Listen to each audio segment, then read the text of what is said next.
ক্রিকেটের জন্য একদম পারফেক্ট, এটা বলতেই হয়।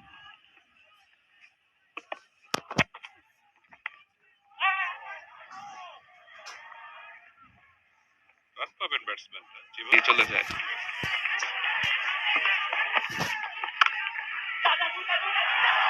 দুইয়ের ইঙ্গিত, তবে বল গড়িয়ে গড়িয়ে সীমানা পেরিয়ে 4 রান সাইফুদ্দিনের ব্যাট থেকে, এবং ম্যাচ উইনিং রানগুলো আসলো তার কাছ থেকে।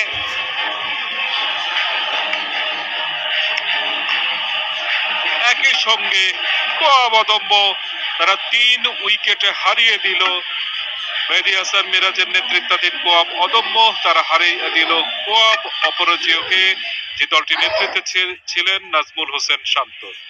টসটাও জিতেছিলেন মেহেদী হাসান মিরাজ, দিন শেষে ম্যাচটাও জিতলেন তিনি, এবং দারুণ প্রতিদ্বন্দ্বিতাপূর্ণ একটি ম্যাচ আমরা উপভোগ করলাম। 166 রান করেছিল কোয়াব অপরাজেয়, জবাবে সেটা পার হয়ে গেছে কোয়াব অদম্য। 3 উইকেট হাতে রেখে বাংলাদেশের জাতীয় পতাকা উঠছে। মুক্তিযুদ্ধের চেতনা, বিজয়ের চেতনা আজ কাজ করেছে ক্রিকেটারদের মাঝে এমন একটি ম্যাচে, যেখানে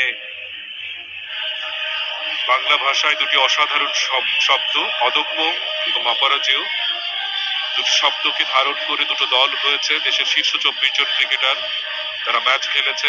শরীফুলের হাতে আমরা জাতীয় পতাকা দেখতে পাচ্ছি, ক্রিকেটাররা জাতীয় পতাকা নিয়ে মাঠে নেমেছেন, এবং এটা হচ্ছে এই দেশটাকে তারা যে ভালোবাসেন, তারা যে ধারণ করেন, তারা যে এই দেশের এক একজন ব্র্যান্ড অ্যাম্বাসেডর, সেটার প্রমাণতা আজকে তারা রাখছেন।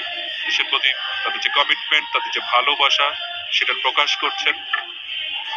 যে মহৎ উদ্দেশ্যে এই ম্যাচটি হয়েছে, সেই উদ্দেশ্যটা ক্রিকেটারদের স্বার্থে, ক্রিকেটারদের পাশে থাকার স্বার্থে